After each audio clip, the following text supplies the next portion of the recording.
Welcome back. Here we have our strip. It's sewn and ready to cut into the 4.5-inch blocks. So again, we have 3 strips that are 4.5-inch wide with all 8 strips sewn together. Now what I'm going to do to start, we have plenty of fabric to make this quilt, so you want to square off your edges and trim off any pieces that are uneven. Now that I have this squared off, we're going to cut this into 4.5-inch sections. This is where your acrylic ruler really comes into play. If you have nice markings and you can gauge from the top and the bottom to make sure that you're really straight, you have your fabric squared on both corners. You really want consistent 4.5-inch square blocks. So here's our first one. You can see that's not quite cut all the way. Just come in there, cut any little connecting threads. So here we have 4.5 inches by 4.5 inches, and this is our first block. So you're just going to do this and repeat it all the way along the strip. And you could probably stack your strips and cut them together. It just depends on your comfort level with your cutting skills. And here we have 9 blocks cut from one strip. So again, just repeat that for all 3 strips. Now we're going to take our block and cut it into the 4 triangles. I'm going to use the diagonal line that's on my cutting mat. This is what it's designed for. It will help us to make sure that we have very accurate cuts for all the pieces. So for this block, I'm going to set it down so that I have each corner point on the opposite corners on that 45-degree angle line. And we're just going to cut right across on that line, and then we'll do the same thing in the opposite direction. So here you see we have the 4 cut corners. Once you have all 12 blocks cut into the triangular shapes, we're going to separate them into 2 batches of 6. So here we have 6 blocks all cut in the triangles, all positioned in exactly the same pattern. So as you look at this, it matches the diagram and the pattern, piece 1, piece 2, piece 3, piece 4. So we're going to start by combining piece 1 and 4 and creating small little squares. And then we'll go through the process to combine piece 2 and 3 to create the small little square with the other pattern. So from this set, there will be 6 of each combination. So to begin, we're going to take 2 and 3 and put them over to the side for just a minute. And we're going to work with number 1 and number 4. So I'm going to spin this around so that I can sew the 2 long sides together. I'm going to put them right sides together, and then we're going to sew a 1/4 inch seam allowance down the length of that seam line, and then we'll come back and press this open. Again, so here you can see we have this now pressed open. So this was piece 1 sewn to piece 4. We'll also come in and just clip off the small little part that's hanging out to create a little square. Once you have this small square made from piece 1 and 4, take 5 other blocks that are cut into triangles and piece together 1 and 4 from each block. That will give you 6 small squares of this pattern. Here are the other 5. I've taken them over to the machine and sewn them all together at the same time. So then I'm just going to go over and I'm going to press them all and trim the corners all at the same time. And here you can see all 6 of those blocks completed. Then we'll make the next block combining pieces 2 and 3. So we'll simply rotate those and then sew them together with the right sides together, and we can do all 6 at the same time. And here are all that second set of the number 2 and 3 together. So from the first 6 blocks, we have 1 and 4 sewn together and 2 and 3 sewn together. Now I'm just going to carefully set these aside, keeping them together as a batch. Now we're looking at our second set of 6 blocks, and from this one, we're going to combine pieces 1 and 2, and then pieces 3 and 4. So to do that, we are just going to flip piece 1 and 2 to sew together to create a square, and then also piece 3 and 4, put the long sides together to create a square. So go ahead and do that for all 6 blocks, creating 6 of each combination. This was one combination, and then this is the other combination. And I'm going to bring back in my first two combinations. Okay, so here we have all of these small squares sewn together. The squares should measure 2 7/8 inch square. We have 6 of each combination from the prior exercise. 12 total blocks now become 24 small squares. Now, if you look at what I have in front of me, my number one is this white with the little diamonds in it. And again, you can see I have this marked, so number one, number two, number three, number four. So if you're looking at the pictures in the pattern, my number one is compared to the green stripe, and my number two is compared to that brown stripe. So here I have all of them set in the same order as the pattern step-by-step instructions show. Now we're going to work to take these smaller squares and combine them into rectangles that then get combined back into squares to block together the whole top of the design. The pattern now has these numbered 1, 2, 3, and 4. So you could mark these with a Post-it or some way to keep track, move them aside, and we're going to work with the stack that's number one.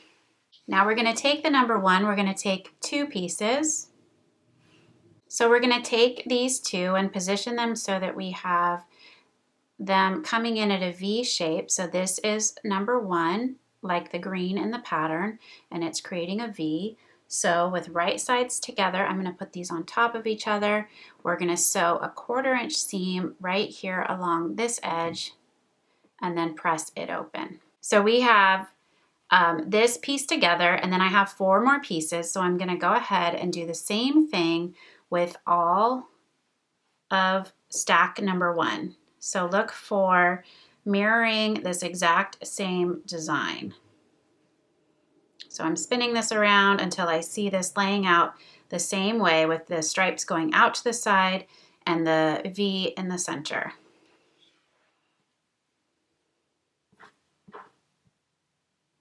And then I have that for the third one as well. So again, I'll repeat that for these two, and I'll have 3 that are this pattern.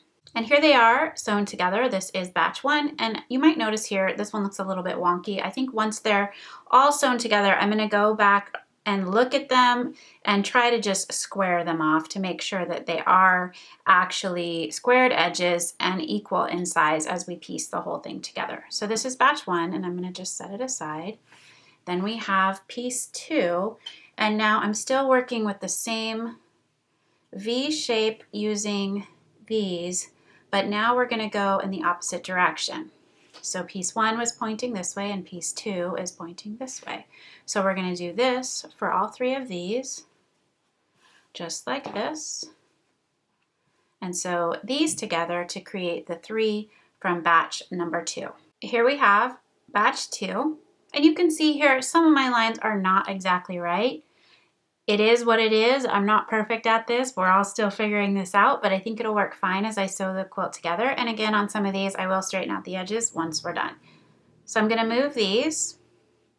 That now is batch 2. So I have batch 1, batch 2, and batch 3 has this mustard color representing the brown color in the pattern. So I'm gonna take 2 of these blocks, and I'm going to rotate them so that I have that creating a V with the matching stripes in the center and then those straight edges pointing out.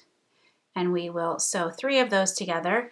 And then with batch 4, we have that mustard color stripe in the middle, but it's going to come in the opposite direction like this with the striped sections going out. Now these 2 squares obviously don't match up together. I might try some different ones and see if we can get a better combination like that when I sew these together. And again, we'll even them out once we have all of them done. So I'm going to sew pieces 3 together and then pieces 4 together like this. Now we're going to take these 4 different batches and combine them together to create 6 blocks to build the top of the quilt. So for the intermediate variation, we're going to actually mix up the diamonds a little bit.